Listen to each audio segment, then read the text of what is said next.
Le Sommet international de l'éducation du futur réunit une soixantaine de conférenciers du monde entier. Des pionniers et des innovateurs issus du monde de l'éducation, bien évidemment, mais également des êtres inspirants, issus des chemins de sagesse ou des chemins d'apprentissage et de créativité dans différents domaines. Les arts, les sciences, l'économie, le lien avec la nature, le sport, etc. Des expériences et des chemins de vie qui sont un formidable enrichissement pour le monde de l'éducation.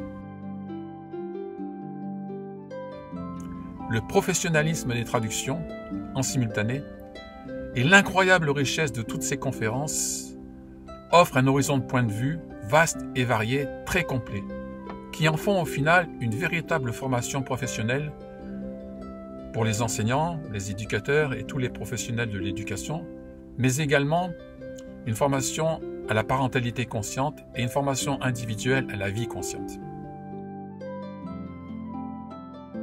Face à toute cette richesse et aux divers retours, nous avons décidé d'offrir toutes ces conférences à tous, partout dans le monde, en français et en anglais, quelquefois en allemand et en espagnol. Découvrez la vision d'acteurs audacieux et influents du changement, vers un monde éthique, solidaire, généreux et profondément respectueux de tous, des cultures, des peuples, des règnes et de la planète. Un incroyable panel de conférences, couvrant toutes les dimensions de l'éducation, pour un futur ayant du sens, une humanité épanouie et une terre qui respire. Une chose est sûre, votre vie, et à travers vous, celle des enfants, ne sera plus la même après avoir écouté toutes ces conférences. Pour avancer, nous avons besoin de vous, nous avons besoin de votre générosité solidaire.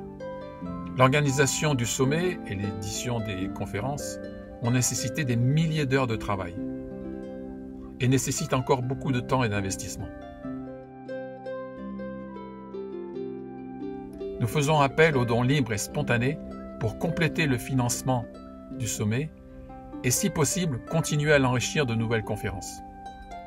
Votre soutien est vraiment précieux et vital pour aller jusqu'au bout de cette aventure extraordinaire. Merci.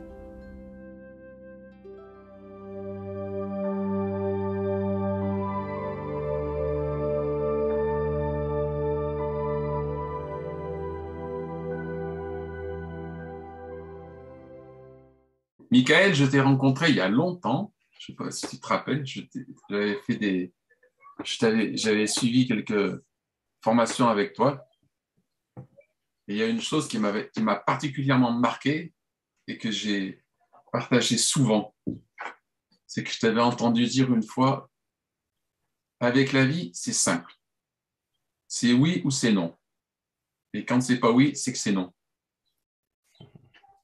Et je me rappelle énormément de ce moment-là. Je l'ai énormément mis en pratique. Ça m'a beaucoup aidé dans plein de situations dans ma vie parce que je remarquais que c'était tout à fait vrai, quoi. C'est toujours simple. Il n'y a pas de demi-mesure avec la lumière, c'est oui ou c'est non. Il n'y a pas de peut-être. Mais il faut. Donc, pour moi, c'est ce qui représente le mieux Michael. C'est cette simplicité et cette pertinence de la lumière qui fait que les choses deviennent simples et évidentes. Et je suis ravi de t'accueillir dans cet espace et de vous laisser la parole et de nous partager votre vision et ce que vous faites. Donc, notre approche est basée sur un changement de paradigme. L'approche qu'on offre, c'est celle d'une ouverture de plus en plus importante à la vie telle qu'elle est. Et cette ouverture, elle est possible à partir d'un changement de regard. Donc, un changement de regard qui est basé sur l'hypothèse qu'on est tous un, qu'on est une seule et même conscience qui s'expérimente à travers différentes âmes et différents corps ici. Et donc, notre travail s'oriente vers cette ouverture, d'abord la compréhension des mécanismes qui font qu'on se sépare les uns des autres, qu'on croit qu'on est un individu séparé de la totalité. Et donc, de comprendre les mécanismes d'une part, et de faire le pas vers l'exploration au-delà de ces mécanismes qui sont des mécanismes, de notre point de vue, des mécanismes de protection, des protections d'amour par rapport à qui on croit qu'on est. Ce, ce changement de paradigme pour nous est l'orientation la plus heureuse pour l'humanité si on a envie ensemble d'explorer cette nouvelle façon de vivre ensemble. Donc c'est principalement le travail que l'on propose dans cette ouverture. C'est ça, donc ce changement de paradigme, ce changement de regard, il est disponible pour chacun d'entre nous, même si il peut paraître assez important ou radical. En fait, on est habitué à fonctionner à partir d'une perspective séparée. Donc on se conçoit comme un individu séparé, identifié, une identité sociale, familiale, personnelle.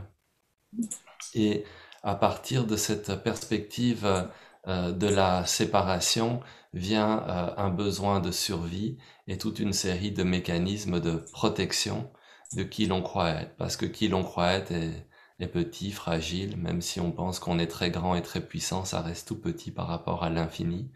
Et donc il y a une série de protections qui se mettent en place et la société, elle est encore organisée aujourd'hui à partir de cette perspective de la séparation, où chaque individu se perçoit séparé, où on va considérer que peut-être ça ce sont les miens, ça c'est ma famille, ça c'est mon clan, c'est mon pays, c'est ma vision des choses. Donc il y a, même si cette séparation elle peut s'agrandir, ça reste comme une perspective limitée et séparée. Et l'invitation qui est possible pour chaque être humain, mais aussi pour l'humanité dans son ensemble, c'est de passer de cette perspective de la séparation à la perspective de l'unité. Alors, c'est quoi la perspective de l'unité? C'est cette découverte qu'on est tous un même être, une même conscience, et que cette conscience, elle est pur amour. Elle est pure ouverture, amour inconditionnel, pure présence. Et donc c'est vraiment un grand changement de regard parce que tout dans ce monde va nous porter vers la séparation. Comment est-ce que la réalité, la vraie nature de la réalité peut être amour avec les guerres, avec les violences, avec les incompréhensions, avec les difficultés, avec les mal-être, avec les suicides. Donc c'est difficile déjà à l'intérieur de soi, et quand on regarde le monde, de passer de même s'ouvrir à cette possibilité que la perspective séparée, le regard séparé peut être modifié, que c'est pas ça la réalité, parce que tout semble indiquer que c'est ça, que le monde est dur, que le monde est cruel, que la souffrance est inévitable, que les êtres humains sont égoïstes. Donc ça c'est la perspective séparée qui est basée sur qui on croit être. C'est une perspective limitée. Et l'invitation, de notre point de vue, pour chaque être humain et aussi pour l'humanité dans son ensemble, c'est de passer de cette perspective séparée à la perspective de l'unité, où on découvre petit à petit ou d'un coup, c'est différent pour chacun, qu'on peut exister, on peut être de manière beaucoup plus simple en se dépouillant de nos conditionnements, de nos croyances, de nos pensées. On devient de plus en plus dépouillé, de plus en plus nu, de plus en plus simple, le cœur devient de moins en moins protégé, pour découvrir finalement que ce qu'on est, c'est une pure présence. et que cette pure présence, elle est amour inconditionnel. Donc c'est vraiment passer d'un regard individuel à un regard d'unité, un regard universel. C'est comme, c'est pas quelque chose qui se rajoute, c'est quelque chose qui s'enlève. C'est un dépouillement c'est un dépouillement du regard. Et toujours de notre point de vue, l'humanité, elle est dans cette phase de transition entre une phase de séparation et un mouvement vers l'unité, avec une partie de l'humanité, encore la majorité, qui se trouve dans la séparation ou entre les deux, hein, qui sent qu'il y a quelque chose d'autre, une autre possibilité. Et puis encore une minorité, mais qu'on espère bientôt une majorité, de personnes qui ont découvert cette unité, qu'au-delà des apparences, il n'y a qu'une seule conscience, un seul être, et que l'essence de la vie est pur amour, en fait. Donc, il y a cette transition, et dans cette phase de transition, les extrêmes vont être exacerbés. Donc, on va percevoir peut-être plus de violence, plus de noirceur. C'est comme ce passage qui se fait. Et là, l'invitation, elle est de changer le regard sur ce qui se passe. Donc, comment regarder la guerre autrement? Parce que le regard séparé va être un regard qui va vouloir s'opposer, qui va trouver que ce n'est pas correct, que c'est pas ok, que les choses elles doivent être autrement. Donc, ça vient d'une perspective séparée qui est en opposition avec la vie telle qu'elle est dans l'instant. Et ce que le mental peut avoir difficile à comprendre, c'est que en s'ouvrant complètement à la vie telle qu'elle est, donc en la regardant de manière silencieuse, sans opposition, on peut découvrir cette unité, et que cette unité, elle ne veut pas dire passivité. En fait, c'est un amour. Donc, il va y avoir une action qui va émerger de ce regard. Cette action, elle peut être silencieuse, elle peut juste d'être présent silencieusement. On a l'impression qu'on fait rien, mais juste notre regard, notre présence va avoir un impact, parce que tout est relié, tout est encore interconnecté. Donc, ou alors il va y avoir une action. On va pouvoir se mettre à manifester, à parler, à partager, à agir, mais cette action, elle va pas être basée sur une opposition, on va pas être contre, on va être pour. C'est toute la différence. C'est pas, le regard séparé va nous inviter à être contre ce qui se passe, pour arriver à autre chose. Et le regard de l'unité va aimer inconditionnellement, au-delà de la raison, ce qui se passe. Il va y avoir un mouvement pour aller vers autre chose, pour aller vers la manifestation de cet amour, de cette présence. Mais c'est pas contre. Donc tout est dans la manière de regarder. Et les médias vont nous inviter à polariser le regard. On va être pour, on va être contre, on va être pour, on va être contre. Et l'invitation, c'est de sortir de cette polarité, de prendre un pas de recul ou de descendre dans le cœur pour regarder de manière silencieuse, ouverte et claire ce qui est. Ça, c'est le regard à l'extérieur. C'est aussi le regard à l'intérieur qui va accueillir inconditionnellement les résistances, les mouvements de séparation, les émotions, les pensées, dans un regard silencieux, clair, ouvert, aimant. Donc c'est ce changement de regard qui est un changement de paradigme. Parce que la manière dont on regarde les choses influence ce qui est regardé, va avoir un impact direct sur ce qui est regardé. La force du regard, la force du changement de regard, elle est très très importante.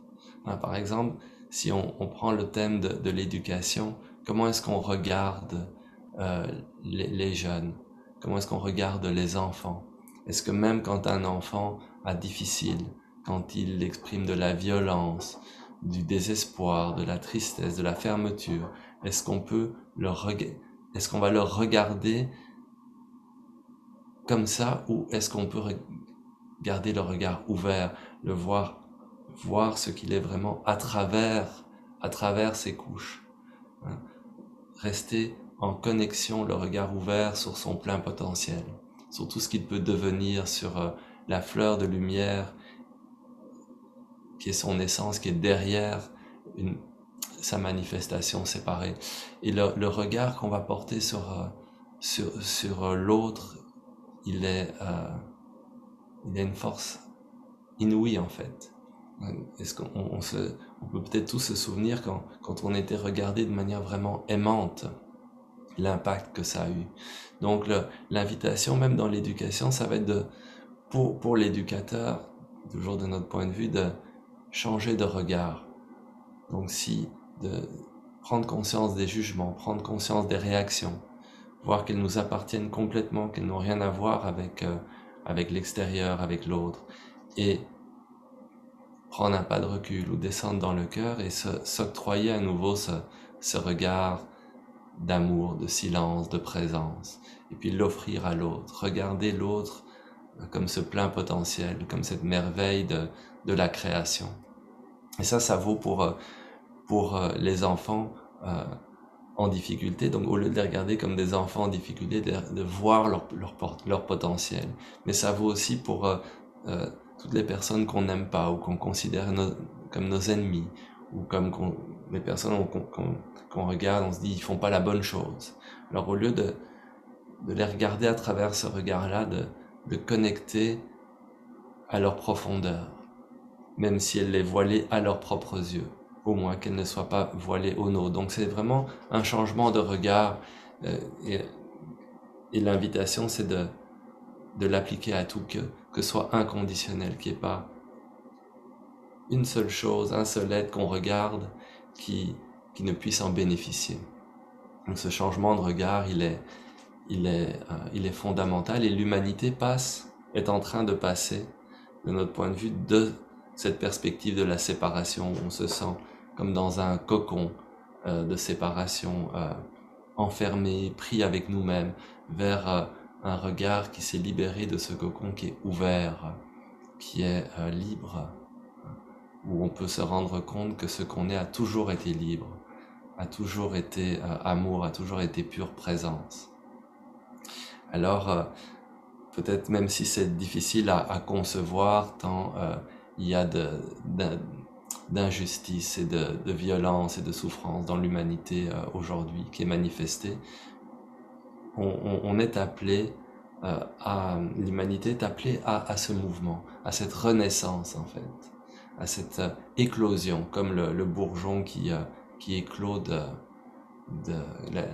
la fleur qui éclot du bourgeon, ou le papillon qui sort de la chrysalide. Alors le moment où le papillon sort, il y a des fêlures, il y a des craquements.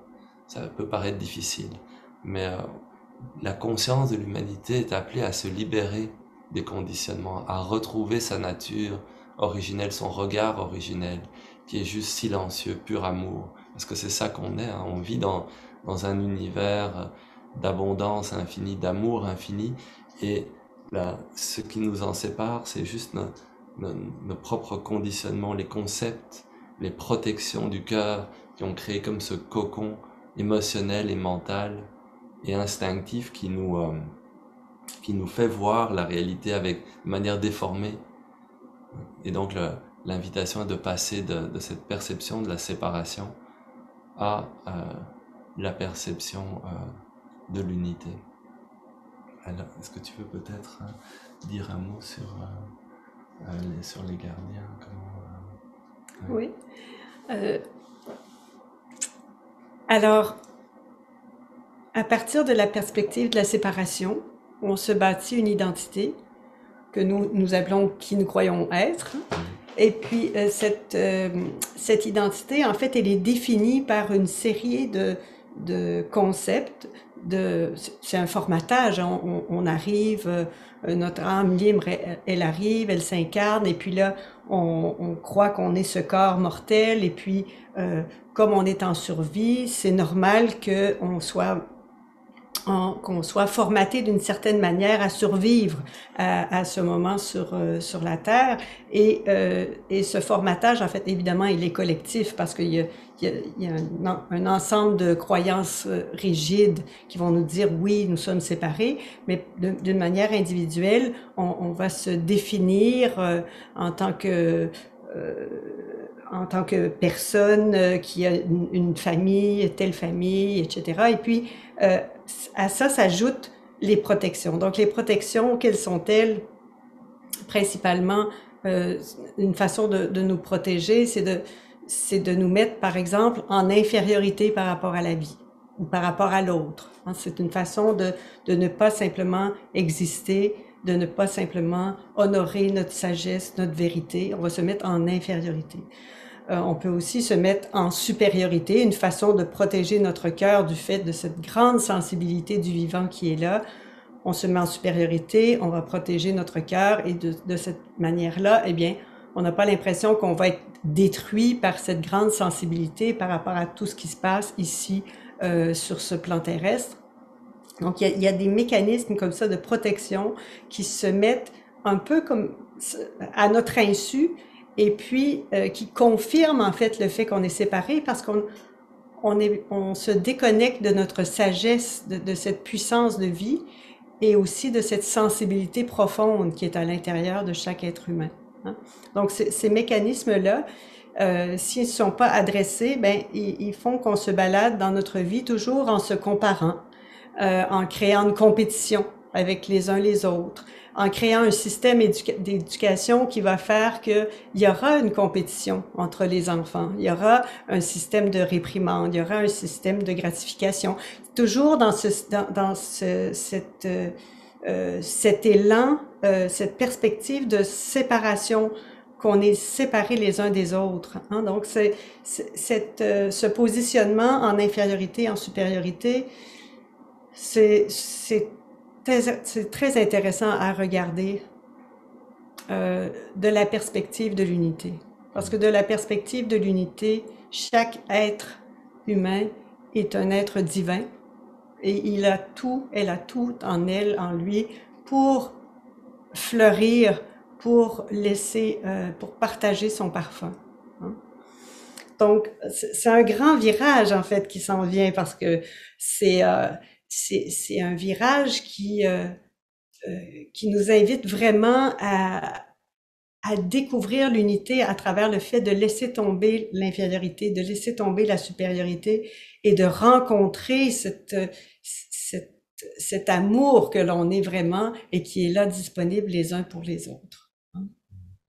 Donc, le système de survie de la supériorité, de l'infériorité permet aussi une forme de contrôle. Donc, le contrôle, c'est un symptôme du paradigme de la séparation, où on a besoin d'être, comme on est en survie, on a besoin de contrôler les uns les autres, on a besoin de savoir plus que l'autre. Encore une chose qui est intéressante à regarder au niveau de l'éducation, tu vois, c'est est-ce que je transmets mon savoir? Est-ce que je laisse l'être divin qui est devant moi découvrir, explorer quelle est sa sagesse intérieure, quelle est sa joie, d'où vient sa joie à l'intérieur de lui-même. Donc, tout ça, ça semble en fait énorme parce que ça bouscule un paradigme qui est tellement profondément établi que ça semble presque impossible, mais alors que c'est terriblement simple. L'invitation, elle est de passer du mental de qui on croit être, de toutes ces protections, de descendre vers le cœur, de descendre vers cette authenticité qui est là et de la partager. La fréquence du cœur, c'est une fréquence qui est beaucoup plus élevée que la séparation. Et elle est contagieuse, cette fréquence. Donc, plus on est vraiment dans son essence et plus ça donne envie de vivre à partir de cette nouvelle fréquence. C'est une résonance, il y a quelque chose qui se reconnaît. Ouais, voilà. Les mécanismes, donc, Parce qu'on peut se demander, mais comment faire pour passer de la séparation à l'unité? L'unité, elle doit pas être achieve, comment on dit ça en français? Elle doit pas être on doit pas l'acquérir l'unité. On doit pas la faire. L'unité, elle est déjà là. C'est ce qu'on est avant de se prendre pour quelqu'un, pour quelque chose, pour un individu. Donc l'unité, elle est déjà là. Elle est sous-jacente. Elle est déjà présente. Et il y a une construction artificielle qui se superimpose sur cette unité, qui se superpose sur cette unité. Et cette construction artificielle, c'est ce cocon de séparation, c'est cette identification à qui on croit être, et qui est maintenue en place toujours dans l'instant. Donc elle est comme recréée dans l'instant. Et elle se recrée dans l'instant à travers des mécanismes de protection. Une manière de s'en libérer, ça passe par le fait de conscientiser ce qui se passe à l'intérieur. Pas être en lutte, pas essayer de transformer, juste de prendre conscience. Ah, voilà, c'est ça qui se passe. La liberté, le retour vers ce changement de regard, il commence par une prise de conscience, puis par un accueil du cœur, un regard d'amour sur ce qui est là. Parce que si je juge les mécanismes de protection, ce qui se passe à l'intérieur, c'est encore un mécanisme de protection qui maintient la séparation à l'intérieur. Donc, c'est un regard, donc c'est regarder avec amour, avec silence ce qui se passe. Et puis, il y a tout le potentiel est là pour transformer ce qu'on a envie de transformer, aller dans une autre direction. Et parmi les mécanismes de séparation qui recrée ce cocon de séparation qui constitue qui on croit être. Dès là, on a mentionné deux, donc c'est mécanisme, donc le gardien de la supériorité, le gardien de l'infériorité. Et ça joue très très vite en fait. On va avoir une émotion, puis on va se sentir impuissant par rapport à elle, ou se sent tout petit par rapport à la vie, alors qu'on est la vie. On se sent très important, plus important que les autres. Donc ça, c'est intéressant juste à regarder. Mais plus à la racine, il y a comme deux mécanismes. Un mécanisme, c'est un mécanisme d'opposition. Donc il y a un gardien pour protéger qui on croit être, pour protéger ce petit moi qu'on croit être, va s'opposer à la vie. C'est-à-dire que dans l'instant, il va dire non. C'est ce que Abel mentionnait tout à l'heure. Donc il va avoir un non. Non au mal au dos, non au mal au ventre, donc non à la sensation physique de l'instant, non à la manière dont on me parle, non à la situation dans le monde, non à la température. Il y a quelque chose qui vient toujours s'opposer, et en venant s'opposer, ça maintient une séparation entre moi et la vie, alors que je suis la vie. Donc une manière, c'est de prendre conscience de ce gardien de l'opposition, et de choisir de ne pas pactiser avec lui, de le voir et de revenir à ce qui est. Donc l'accueil de ce qui est, ça veut pas dire qu'on peut pas changer. Si j'ai froid, je peux prendre un pull, mais je peux être sans opposition au froid et aller chercher un pull. Et ça, c'est agréable hein, pour soi-même et pour les autres, de vivre avec, d'être en contact avec quelqu'un qui n'est pas dans une opposition, qui est juste dans cette ouverture, dans ce flot de la vie qu'on est. Et l'autre mécanisme, c'est un mécanisme où on va se projeter, on va se raconter une histoire sur soi-même, peu importe l'histoire. Donc on va se projeter dans le temps. Et l'invitation, c'est de voir l'histoire et de revenir juste à l'instant, juste à la présence du moment, se permettre d'être, de sentir ce qui est là, d'exister. Donc le changement de regard, il passe par la conscientisation, la prise de conscience de ce qui se passe à l'intérieur. Et c'est, même si chaque âme est venue expérimenter d'une certaine manière la souffrance, la séparation, et il y a quelque chose d'unique à chacun à apprendre à travers l'expérience. et que le chemin peut paraître long et difficile et douloureux et insurmontable, l'unité, elle est toute proche. Elle est plus proche, elle est là. C'est juste un changement de regard. C'est même plus simple que de juste passer du regard du haut vers le bas ou du bas vers le haut. Il y a une immédiateté de la présence qui est là. Donc, cet amour inconditionnel, on baigne dedans, mais le regard fait qu'on le voit pas. Le regard, la perception de la séparation, ce cocon, fait que c'est comme si on est dans un sous-marin qui explore l'océan, se demande mais où est cette eau mystérieuse dont les sages, les mystiques parlent, où est-elle? Et alors le sous-marin explore, il ne trouve pas l'eau parce que tout comment est-ce qu'on dit quand même? C'est encapsulé. Ouais, encapsulé. Et l'invitation, c'est juste d'ouvrir l'écoutille, puis c'est beaucoup plus simple, beaucoup plus facile. Ça demande en fait beaucoup d'efforts pour maintenir cette perception de la séparation. Il y a une énergie incroyable qui est mise dans l'instant pour nous maintenir séparés.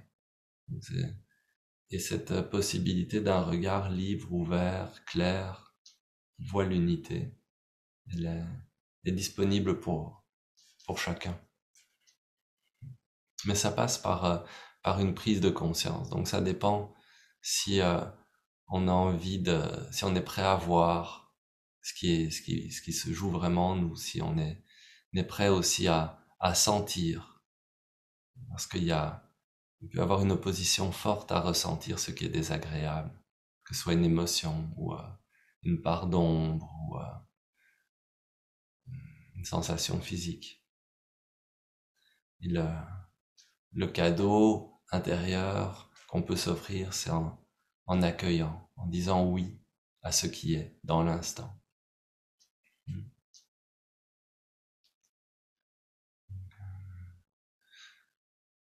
Parce que c'est la nature de la réalité, elle est pure amour, elle est toute ouverte, mais elle est aussi plein potentiel.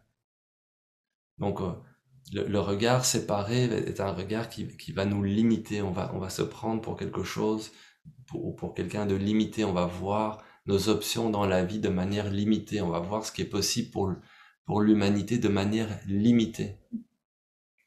Alors que cet espace de la conscience, il est plein potentiel. C'est un potentiel incroyable, infini. On a cette capacité, ce pouvoir illimité en chacun de nous de manifester une autre réalité. Mais le regard conditionné, limité, étroit, fait que on va avoir l'impression que c'est pas possible, que dans la vie on a en général 3 choix. Celui de continuer dans le statu quo qui est pas tout à fait satisfaisant, celui de quitter notre statu quo qui est pas satisfaisant parce qu'il nous fait peur, ou celui de... En fait, là, j'en vois que 2 des choix. Donc, alors qu'il y a un plein potentiel, et que ce plein potentiel, il est disponible dans l'instant. Et la culture, les médias vont nous faire voir l'humanité aussi d'une certaine manière. Et ce n'est pas un regard qui met l'accent sur ce plein potentiel qui est disponible dans l'instant. Donc la société pour le moment est comme, pour moi représente comme ce cocon qui veut rester imperméable, fermé pour protéger ce qu'il y a dedans, pour protéger qui on croit être, pour protéger, pour se protéger en fait. Et l'invitation, ça va être de prendre conscience de ce cocon et d'ouvrir notre regard au-delà. Donc c'est un peu ce qui est en train de se faire avec parfois les extrêmes, l'extrême violence, l'extrême absurdité l'extrême injustice fait que le regard va basculer. Mais c'est pas nécessaire non plus de passer par l'extrême pour que le regard bascule. Il y a dans ce plein potentiel, il y a cette possibilité que ce soit doux, que ce soit simple pour chacun d'entre nous. Et pour que ça devienne doux et simple, ça commence par s'ouvrir à cette possibilité, s'offrir ce cadeau, que ça peut être doux et simple pour moi. Ça n'a pas à être difficile et douloureux. Et ce changement de regard au niveau de la société ou de l'éducation, il commence par chacun d'entre nous. Donc il y a comme le regard change pour l'un et ça a un effet pour l'ensemble. C'est un effet pour l'ensemble, ça facilite le changement pour soi. Pour le moment, le regard des médias de la société est focalisé sur la séparation. Et plus les individus vont changer leur regard, plus ça va avoir un impact sur les médias qui vont changer leur regard, plus ça va être facile pour les individus de changer leur regard dans l'éducation, dans les médias, l'éducation, les systèmes, les structures en place. Et donc, ouvrons-nous à cette possibilité que ce changement de regard, que ce passage de la séparation à l'unité soit le plus doux, le plus simple possible pour chacun d'entre nous et pour nous tous. Et c'est vers ça qu'on va, c'est inévitable. Et il y a cette ouverture qui est difficile à ressentir parce que le cocon de séparation dans lequel on vit, de qui on croit être, semble vraiment réel. Mais au-delà de ce cocon, c'est un amour inconcevable, illimité, une présence, une éternité, et puis ça c'est la réalité. Le reste c'est une illusion.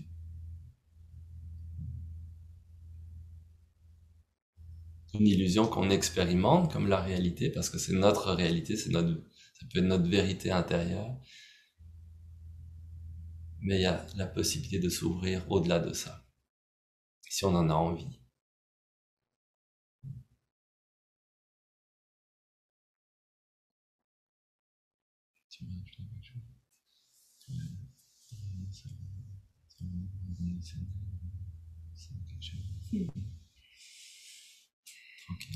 J'ai simplement peut-être envie d'ajouter que c'est vraiment intéressant de prendre conscience des mécanismes de séparation au quotidien dans notre vie. Et un des mécanismes qui est important, c'est le jugement. Hein? Notre juge intérieur, il va créer plein d'opinions sur ce qui se passe, sur soi-même d'abord. Hein? Le juge intérieur est quand même il peut être vraiment féroce vis-à-vis soi-même, et évidemment par rapport à l'autre, par rapport à la vie, par rapport aux politiques, par rapport à la planète, etc. Donc il y a quelque chose au niveau du juge intérieur qui est vraiment intéressant à regarder, parce que ce juge intérieur, en fait, c'est un protecteur. Ce juge, il dit, ça devrait être autrement. Si tu étais autrement, tu serais plus aimé. Hein? Donc, le juge, il va se raconter une histoire à laquelle on adhère ou pas, parce que c'est là qu'est la liberté, hein, la souveraineté, c'est de dire, je t'entends, mon juge, et je n'adhère pas. Je n'ai plus envie de me mettre en infériorité par rapport à toi. Donc, cette conscientisation du juge, elle est importante parce qu'elle nous permet d'être de plus en plus libres de ce juge. Le juge, il maintient la séparation. La rencontre à partir du cœur, la rencontre de notre juge amène de l'unité. Regardons le formatage de la séparation. On regarde des téléséries, par exemple. Hein. Il y a toujours le jugement, ça fait partie de la scène. Hein. Il doit y avoir du jugement pour que tout se mette en place. Il doit y avoir de la manipulation, il doit y avoir du danger, il doit y avoir un manque d'authenticité pour que l'intrigue, basés sur la séparation puissent naître. Hein. Donc, tous ces éléments-là qui émergent à partir du juge, qui émergent à partir de la séparation, du manque d'authenticité, de transparence, permettent de reformater dans l'instant qui on croit être à partir de cette séparation. Hein. Donc, nos modèles, les modèles que l'on a, sont des modèles le plus souvent bâtis sur la séparation. Donc, au quotidien, à quoi est-ce que l'on s'expose? Est-ce qu'on continue à alimenter tous les écrans qui stimulent en fait la séparation, qui stimulent la survie, qui confirment en fait qu'on est ici en survie, qu'il y a du danger, qu'on est mieux d'être protégé, ou est-ce qu'on se tourne plutôt vers la nature, vers le soleil, vers les animaux, vers les plantes, vers le vivant, vers le lien authentique du cœur? Hein? Qu'est-ce qu'on alimente dans notre quotidien? Est-ce qu'on alimente la séparation ou pas? Est-ce qu'on alimente plutôt ce sentiment de plus en plus grandissant d'unité ou de soif d'unité? Il y a quelque chose à l'intérieur des humains qui a peut-être soif de goûter autre chose que le statu quo, qui commence à s'effilocher, qui commence à montrer que on va nulle part en fait avec ce statu quo.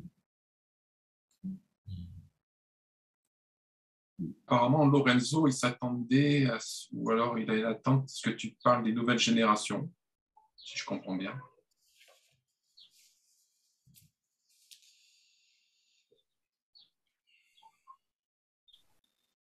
De mon point de vue, on va dire la fréquence du cœur, la fréquence globale est en train d'augmenter. C'est-à-dire qu'on est en train de doucement bouger vers un nouveau paradigme, vers ce paradigme d'unité. Donc, il est fort probable, en fait, que les générations qui viennent arrivent avec une fréquence qui est différente de celle que l'on connaît actuellement, où il y a comme une lutte, en fait, cette difficulté à traverser ce cocon. Hein, pour moi, la sagesse,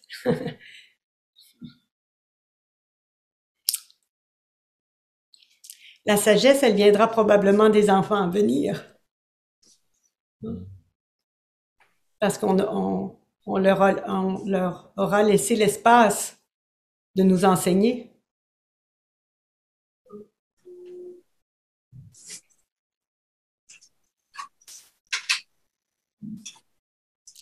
Parce que transmettre le paradigme de la séparation, pour moi, c'est dépassé. L'invitation, c'est vraiment de renverser cette idée que l'on est séparé. Regardez les petits-enfants.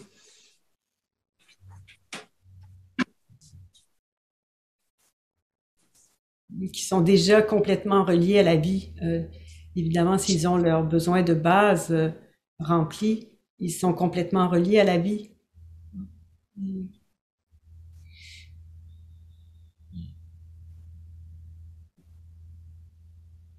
Ouais. Ils ne sont pas encore formatés par cette idée qu'on est séparé. Donc, plus l'adulte, en fait, moins l'adulte aura peur et sera dans son axe plus naturellement. Cette réunion avec l'unité apparaîtra chez les enfants.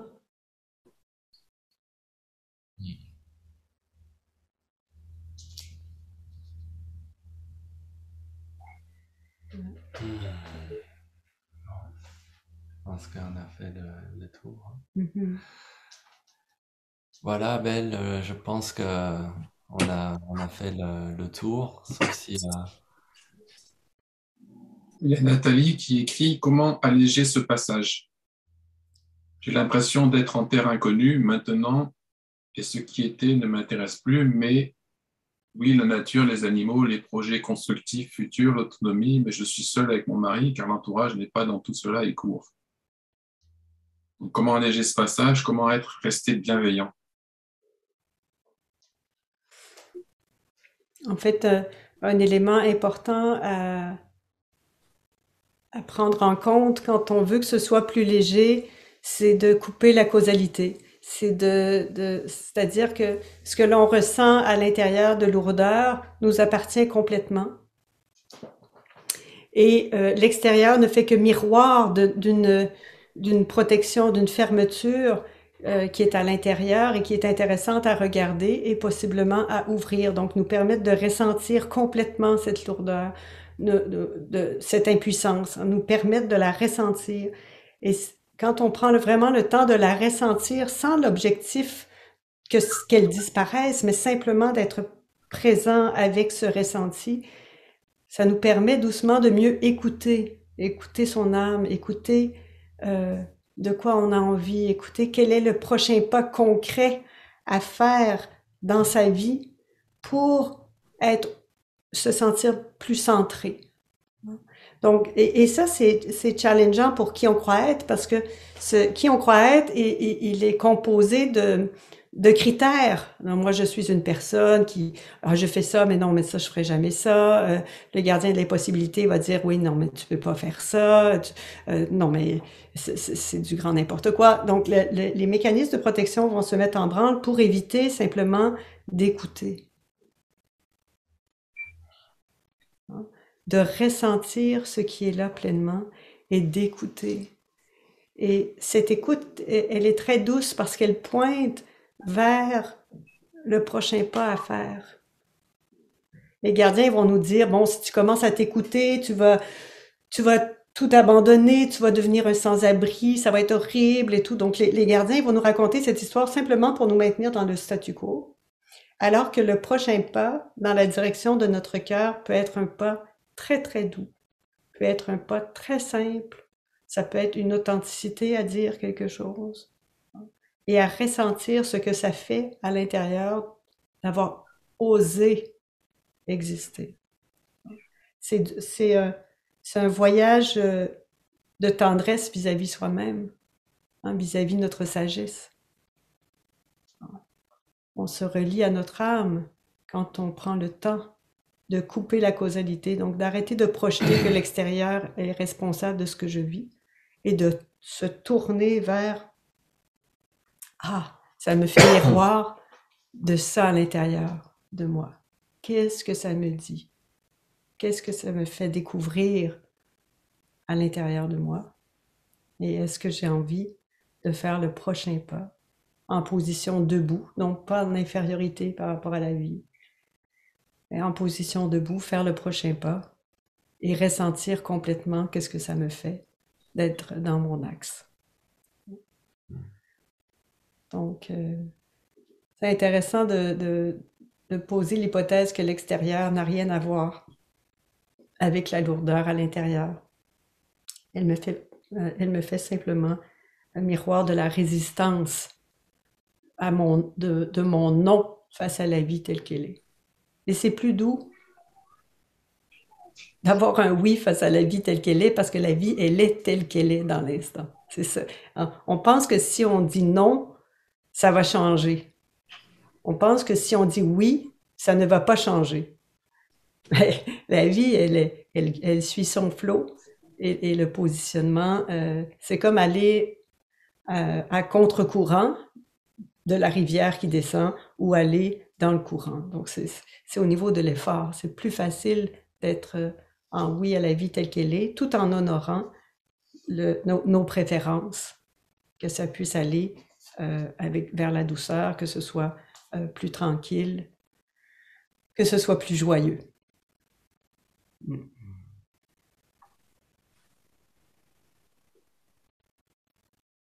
Merci, merci à tous pour votre écoute.